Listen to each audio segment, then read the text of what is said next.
que é um processo. Não posso dizer que cheguei nesse lugar, esse tal lugar que tem que chegar, né? E eu diria que é esse, de você se sentir confortável e bem-sucedida. E eu acho que de uma maneira 360, porque, né, bem-sucedida na vida, trabalho, é tudo junto. E eu diria que para mulheres isso é muito mais difícil, né? Eu acho que não à toa a gente fala muito mais da síndrome da impostora do que do impostor, né? Eu acho que assim, é algo que a sociedade produziu pra gente, pra poder chancelar mais uma vez o nosso medo, a nossa culpa, o nosso déficit, o nosso tamo atrás dos homens, então acho que tem a ver com isso. Eu não consegui exatamente ser olhada no individual por resistências, limitações, né, daquele momento e daquelas relações. Mas eu quero muito conseguir fazer essa mudança e repetir a base do amor, da responsabilização, da escuta, do diálogo. Acho que isso transforma mesmo o mundo.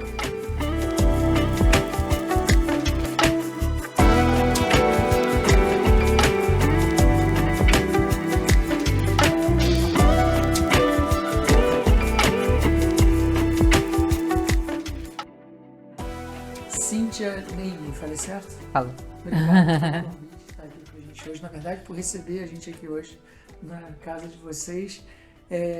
Bom, como eu já falei antes, a Voz Futura é um lugar onde a gente quer compartilhar as histórias que realmente importam, porque aquilo que a gente está acostumado a ver no jornal tradicional, na mídia social, até se a gente for, né, entrar nos comentários, é sempre muita tragédia e violência. A gente acredita que os verdadeiros protagonistas do mundo estão aqui, né? E todo mundo tem uma história para contar. Eu queria saber qual é a sua história. Vou começar por aí. Ai. É difícil isso de história, né? E ó, obrigada, eu fico super feliz de estar participando. A gente conversou um pouquinho sobre o que é o projeto e eu fico muito feliz de poder fazer parte. Eu acho que a minha história começa, né, no nascimento, sempre é, né, no grande trauma de nascer que é. E eu sou uma menina nascida e criada na zona norte do Rio de Janeiro. E aí minha história foi mudando, depois eu me mudo, né, eu vou estudar na Zona Sul, enfim, começo a viver outras experiências. Mas é isso, assim, cresci no subúrbio do Rio, com pais comerciantes. é, então minhas referências, eu fui agregando muitas referências quando eu mudo para a faculdade, quando eu vou fazer faculdade na Zona Sul, na Gávea, eu fiz PUC. E aí eu sou uma mistura disso tudo aí, sabe? Eu acho, essa miscelânea bem carioca, assim. Eu fiz psicologia profissionalmente, né? Primeiro, assim, minha primeira entrada na vida profissional, onde eu sigo até hoje. Mas nesse caminho, depois de me formar, eu fui agregando muitas coisas. E eu acho que é a partir de outras vivências, outras experiências. Porque eu acho que meus pais tinham muito pouco referência disso mesmo, assim. Então, eu era muito prático, né? Assim, o que você vai fazer quando crescer? Aquela pergunta, né? Era medicina. Tanto que a psicologia veio de um jeito, eu sendo meio rebelde, assim, mas como assim, psicologia? Ninguém ganha dinheiro com psicologia, o que você vai fazer com psicologia? Isso é para rico. Tinha muito essa cultura na minha casa, então eu comecei um pouco a fazer resistência nesse momento, assim, quando eu decidi que não ia fazer medicina e fazer psicologia. E aí, dentro da faculdade, conhecendo outras pessoas, depois, quando eu conheço o Marcelo logo no início da faculdade, né, foi paralelo, assim, e aí eu tenho contato com a arte, isso vai me agregando novas experiências, assim, um novo olhar da vida. E aí eu vou primeiro para moda, isso pós-faculdade de psicologia, já exercendo. Vou trabalhar com styling, consultoria de moda, porque eu entendi também que era um caminho ali na consultoria de moda que eu agregava psicologia, porque eu trabalhava muito individual com pessoa física, né? E não jurídica, então eu conhecia muito a história da pessoa e tal, então eu achei que aquilo fazia muito sentido para mim, psicologia e moda. E depois fui alargando, abrangendo, e aí eu fui ficar fascinada por arte, virei a louca do museu, assim, sou apaixonada por isso. E aí fui indo mais para a arte onde eu tô hoje, assim, né? Primeiro agenciando o Marcelo, trabalhando junto com ele no comercial, que também era uma coisa que eu fazia em moda, em produção executiva, e agora pintando. Então, acho que é isso, resumidamente. Da onde veio essa vontade da psicologia? Porque eu estou tentando fazer conexões aqui na minha cabeça, porque você falou que seus pais eram comerciantes. Mas, ao mesmo tempo, você deve ter sofrido um choque cultural de sair do subúrbio da Zona Norte, de repente estudar na Zona Sul. E eu acredito que isso deve ter mexido com você. Super. Né? Deve ter tido um impacto ali. E, ao mesmo tempo, quando você vai para a moda é um lugar de expressão. né? E de muito comportamento também. Qual foi assim essa amarração entre ser criada numa família de comerciantes, sair do subúrbio da zona norte, ir para a zona sul, estudar, ter esse choque, de repente eu vou estudar o comportamento humano. Foi porque teve alguma coisa que pegou em você, que mexeu com o seu comportamento, que fez você querer estudar o comportamento das outras pessoas? Acho que, pensando na psicologia, que foi a minha primeira escolha profissional, eu acho que vem de um olhar muito atento e sensível ao outro que eu sempre tive. Meus pais é isso, né? Assim, acho que eles tinham poucas referências artísticas. Era uma tinha muita cultura na minha casa, mas eu acho que ela vinha de outros lugares, assim, né? Eu não frequentava museus, por exemplo, de arte contemporânea com os meus pais, mas tinha muita história. Meu pai era um cara que gostava muito de história. Então eu sempre fui para museus onde tinha esse viés, assim, histórico. Música, todo mundo cantava na minha casa. Então eu acho que tinha essa sensibilidade nesse lugar, mas tinha uma resistência a um universo que é tido mais de uma classe social mais alta, né? Assim, eu acho que artes plásticas a gente coloca num lugar muito refinado, né? De um conhecimento muito refinado. E aí eu acho que quando eu vou para a faculdade, mas já com esse olhar sensível, por isso que eu acho que eu fui a revelia, assim, da família escolher psicologia, porque ninguém entendia muito, eu vou abrindo um pouco. Eu acho que o que muda em mim é eu expandir, assim, eu sinto que eu expandi. Tem uma história engraçada na minha família, que quando eu era bem novinha, 4, 5 anos, virou uma história engraçada que eu repito, porque eu acho que fala muito de mim, assim. Eu era muito tímida, eu era aquela criança que se escondia atrás da minha mãe, quando tinha que conhecer novas pessoas e tal. E aí todo mundo, coloca essa criança tímida no teatro. E meus pais me levaram para Maria Clara Machado. Era uma escola de teatro muito famosa, né, nos anos 80, 90, na Lagoa. E aí eu passei o dia lá e tal, quando eu saí, e aí, o que você fez? Eu falei, eu fiquei brincando o dia inteiro. Então não serve, você não fez nada. Então, assim, o brincar era algo que foi muito desvalorizado. Eu sempre fui uma criança muito madura e muito exaltada pela minha maturidade, essa sensibilidade de percepção dos outros. Isso era muito gritante em mim. Ao mesmo tempo, esse brincar foi apagado. Eu acho que quando eu me permito a me escutar, a estudar psicologia, aí para esse lugar que eu só escutava os outros, essa maturidade, eu volto para mim um pouco, eu posso botar esse brincar no mundo, sabe? Então, acho que tem um pouco a ver com essa conexão, assim. Eu vejo dessa maneira.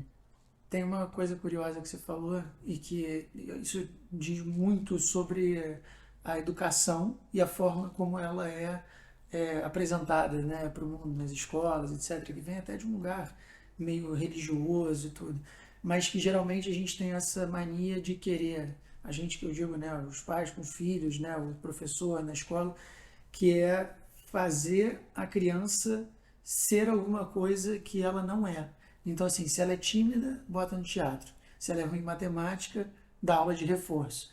Qual é a sua opinião sobre esse lugar assim da educação na nossa sociedade que vem dessa coisa meio antiga, religiosa? Assim, queria que você elaborasse assim, um pouquinho sobre como você percebe a educação assim, no nosso país. Nossa, é um tema que eu amo. E eu já trabalhei em colégio 3 anos como psicóloga no atendimento, então eu acho que isso é muito sensível, assim, é um tema muito sensível e que é urgente, assim. Eu vejo como urgente. Eu acho que a gente precisa trabalhar a individualização. Essa coisa de rotular caixas, quando eu digo, né, na minha época, anos 80, 90, dentro da minha família daquele espectro, era assim, você tinha poucas profissões para seguir, para ser bem sucedido, né, entre aspas. Médico, advogado, engenheiro, e acho que acabou, né, era meio que isso, basicamente. Então, eu acho que desenquadrar isso, acho que a gente precisa olhar para a criança na individualidade dela, estar atento mais ao emocional daquela criança do que exatamente ao vestibular, né? A gente vive essa cultura muito, né, de passar no vestibular. Hoje em dia, os adolescentes estão mostrando para a gente que não adianta. Educação é feita de tanto outros jeitos, né? Exatamente essa coisa da faculdade, inclusive, vem se desconstruindo por um processo desses jovens, né, que não estão vindo desses adultos que estão fazendo educação. As pessoas têm que estar muito atentas quem está fazendo educação para isso. O mundo mudou e que bom que mudou. Ainda tem muito para mudar, mas eu acho que essa galera está fazendo essa movimentação nessa base, assim. Eu acho que é sobre individualização e diversidade, né? Assim, quanto mais a gente tiver a individualização exaltada e olhada e cuidada, mais a gente vai aceitar o diverso. Eu acho que uma coisa vai bater no outro, assim, né? Vai respingar no outro. E uma vez que você entendeu que o seu caminho era pela psicologia, né? Primeiro, como é que foram esses saltos, né? Assim, da moda para a psicologia? Como é que foi o gancho que levou de uma coisa para outra. Eu acho que muita gente passa por esse momento na vida, né? A gente muito cedo tem que decidir o que a gente tem que fazer, e a gente é colocado numa escola, depois tem que escolher uma faculdade, e ainda muito novo, e de repente você quis mudar de área, assim. Primeiro, qual foi o gancho, né, para você ter mudado da psicologia para começar a trabalhar da moda para psicologia, né, para você começar com isso de verdade?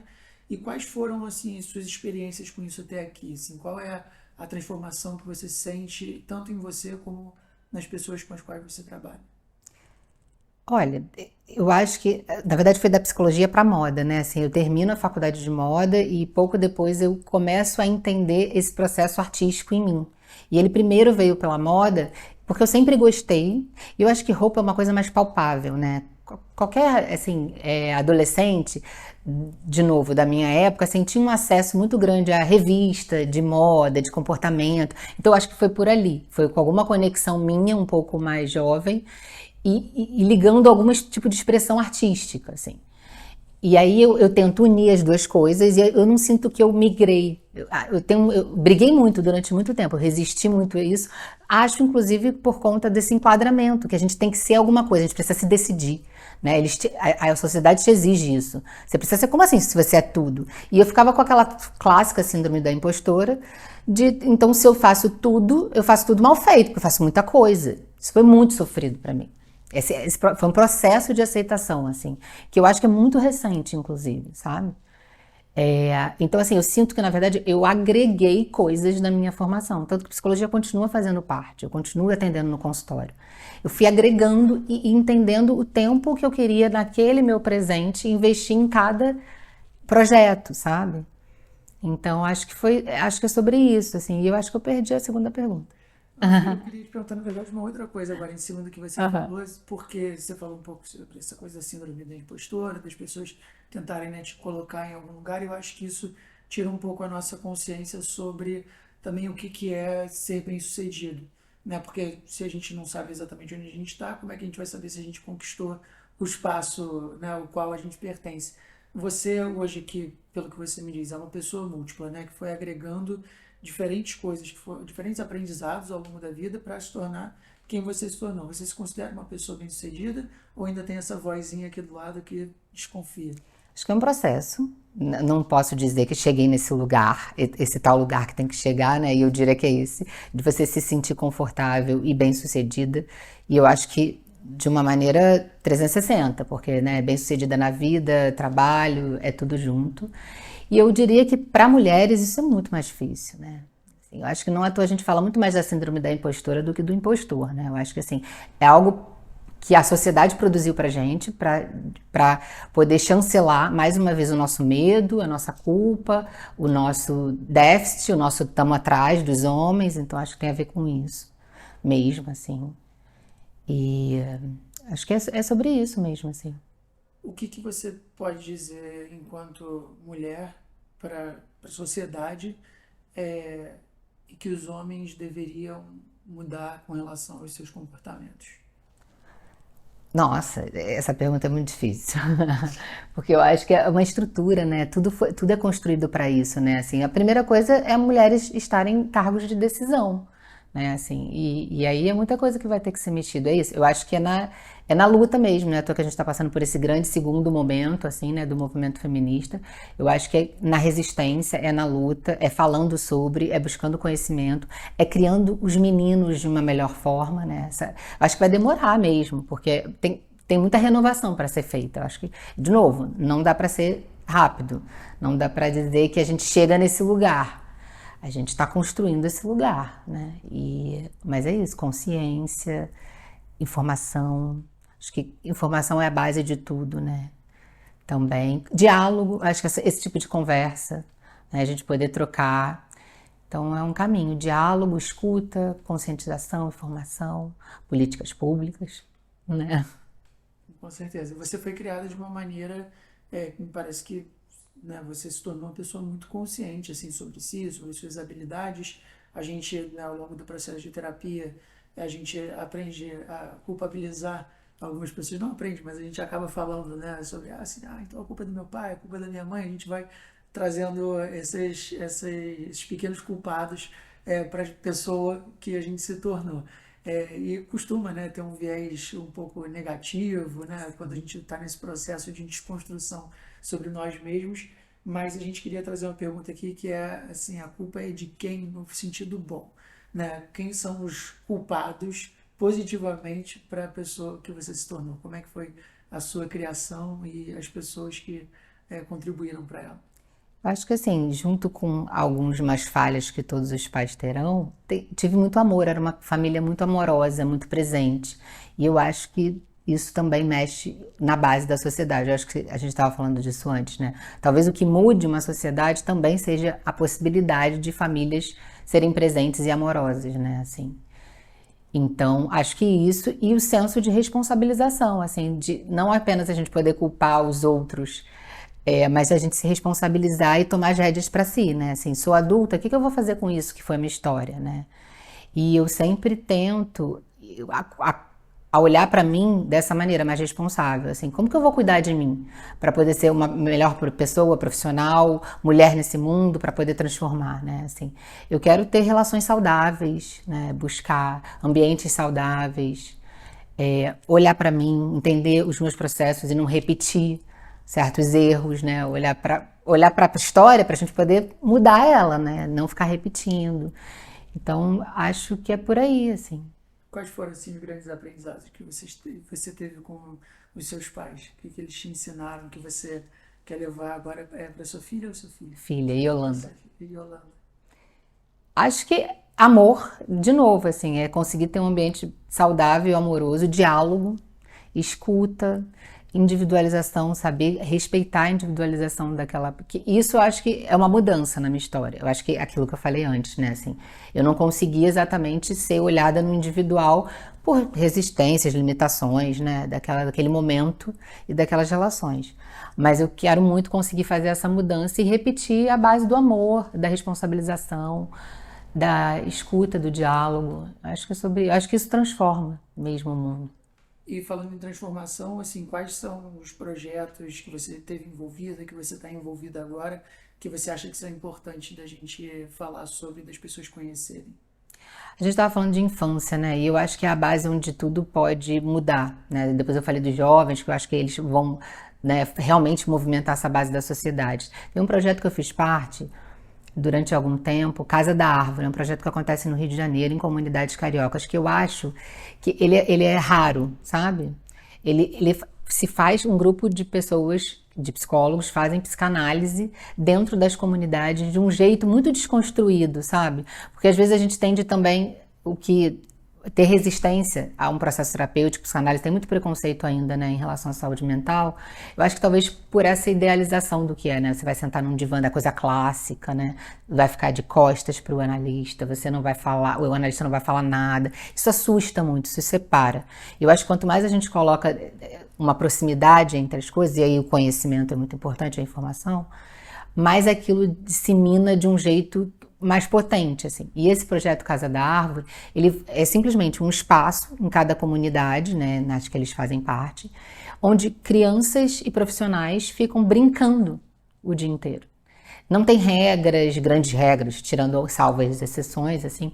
É muito livre, é um espaço de muita liberdade, sabe? E que, obviamente, dá muito suporte para aquelas pessoas, principalmente as mães solos, que precisam trabalhar e não tem onde deixar. Então, é um espaço que é gratuito para aquelas crianças e que se trabalha o inconsciente ali de uma maneira muito livre. Então, assim, fazer psicanálise dentro de favela, para mim, assim, é, é mágico, sabe? É muito potente. E aí, para mim, esse projeto é sempre que eu guardo isso aí. Tem muitos anos dele, mas eu sigo acompanhando. Um projeto que passa por várias fases de apoio, muitos perrengues, perdeu apoios grandes, grandes empresas, mas segue perdurando aí há mais de 10 anos. Assim, é muito bonito.